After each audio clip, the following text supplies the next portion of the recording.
So we just got a new TailsTube video featuring Silver that actually explained how he time travels. I will admit, I did not like the whole portal explanation. It just seems a bit lazy and not as interesting as it could have been. It sort of makes Silver seem like some chosen one or something. I think Silver coming to the conclusion that his disastrous future could only be fixed if it had never come to pass in the first place, and therefore having to find some means to travel back to the past to fix it, gives more impact to Silver's character. I also think it makes him more heroic and more relatable. We can all be inspired by a character who decides to take action to change their world more than we can by a character chosen by some unknown force to do so. Choosing to be a hero is not the same as having heroism placed upon one's shoulders. This whole portal explanation also doesn't fix the issue of Silver going back in time to fix some great atrocity, just to then sit on the sidelines.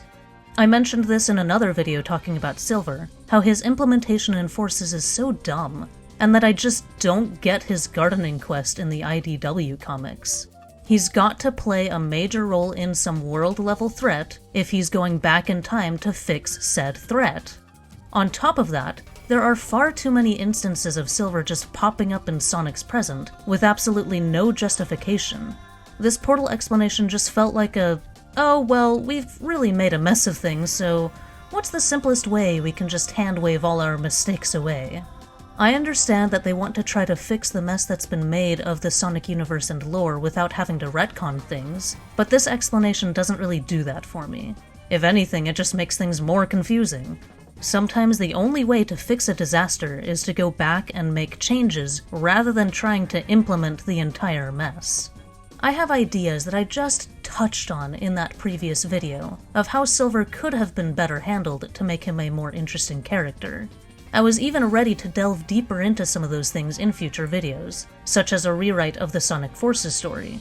In that, Silver rescues Future Shadow, who's been held and used as an energy source by the Eggman Empire, and then the two of them gather 2 Chaos Emeralds to induce chaos control that allows Silver to go back in time to help stop Eggman. And then in the present, he wouldn't have been a side character whose greatest accomplishment was getting his butt kicked by Infinite, but would actually play a vital role in the story. But then we got the portal lore drop, so I guess that throws a wrench into my ideas. So since this has been established as Silver's canon means of time traveling, I decided I could either be forever salty about it, or I can try to find a way to make sense of it, since as it stands right now, it's still a little lackluster. So what was explained in the video was that Silver encounters a portal every so often that sends him to the past, and he then feels compelled to figure out what was wrong that he needs to rectify. First of all, where are these portals coming from? Why are they not ever present if they're tied to the past? If they really are placed for Silver, with the intention of him going back to fix something, then why do we get things like Forces, where he doesn't contribute anything meaningful, or this gardening thing where he's quite literally not solving any issues? Well, then I got thinking. What if these portals were some sort of rip in the very fabric of time and space? That way, they're not being intentionally placed by some greater force, and it would explain why every time Silver goes through one, he actually doesn't always have some catastrophe to try to fix. But how would that work? What would cause rips in time and space? There have been 2 instances of the destabilization of time and space in the mainline Sonic games, those being Sonic 06 and Sonic and Shadow Generations. Going chronologically, Sonic 06 saw the destruction of time and space stability when Solaris reformed and basically tore reality apart. Sonic, Shadow, and Silver joined forces in super form to try to defeat Solaris. This wasn't enough though, and the only way they were able to restore their shattered world in time was by erasing all the events that led up to it, like wiping the memory and rebooting a PC, except this PC is the world they live in. In Generations, time and space were disrupted by the Time Eater that was unleashed by Dr. Eggman. It was defeated at the end of the game when Sonic joined forces in super form with himself. And then boom! That was it! The world was saved! Hooray! But that actually doesn't make sense. If 3 Super Hedgehogs weren't enough to restore time and space in the Sonic 06 events, then why was a simple 2 Super Hedgehog fight enough in Sonic Generations? Or was it? What if time and space hadn't been stabilized as well as we'd thought in Generations? What if it was only prolonging the inevitable?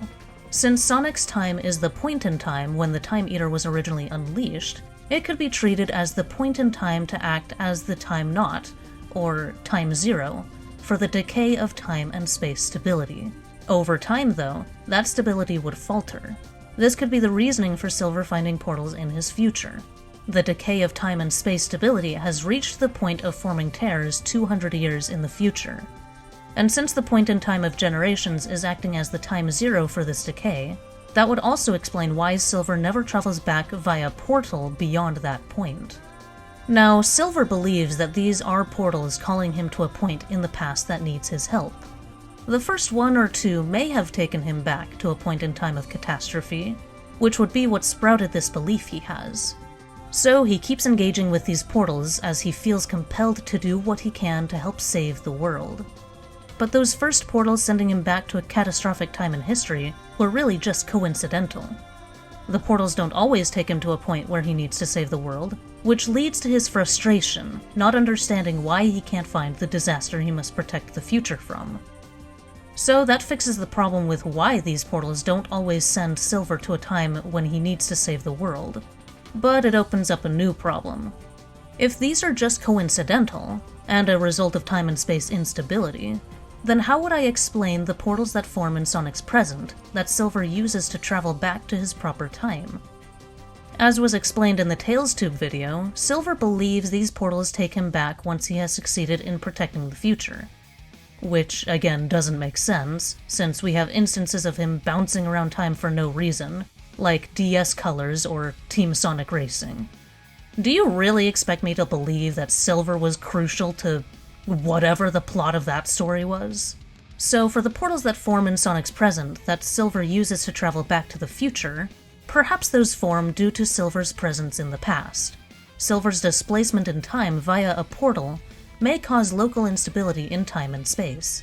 The longer he's in the present, the more unstable time and space around him is, which forms a tear that links back to his proper time.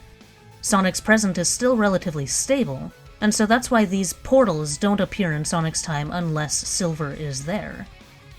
My next problem with Silver's time traveling that I mentioned in a previous video is that Silver is, for some reason, immune to the timeline. He isn't impacted by any changes he makes to the past.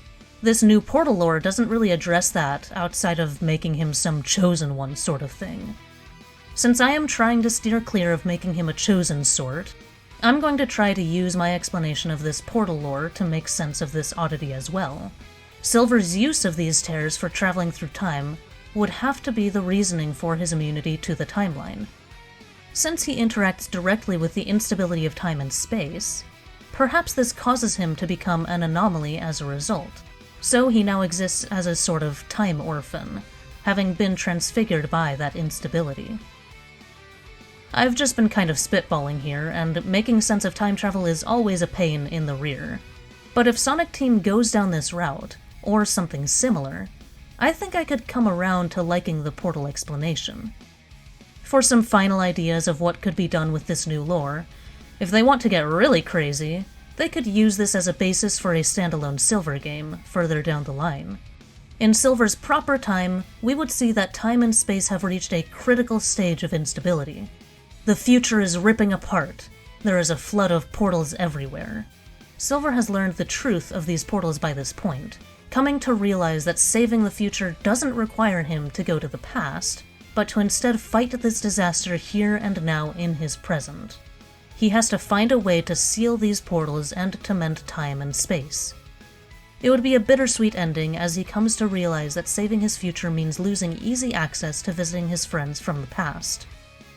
I'm not sure if I addressed every problem introduced by this new portal lore, but I think I tackled some of the biggest ones. I may have inadvertently created new problems as well, but if I did, I don't think they're as glaring. But those are my thoughts and ideas about the portal thing. I really hope they do something interesting with them, rather than just using them as a cop-out explanation for Silver's bouncing around time. What do you guys think? Do you like the portal explanation, or are you hesitant about it? Or do you straight up hate it? I'd be curious to hear other people's opinions on this. But that will be all from me for this video, and I hope you all have a great day or night.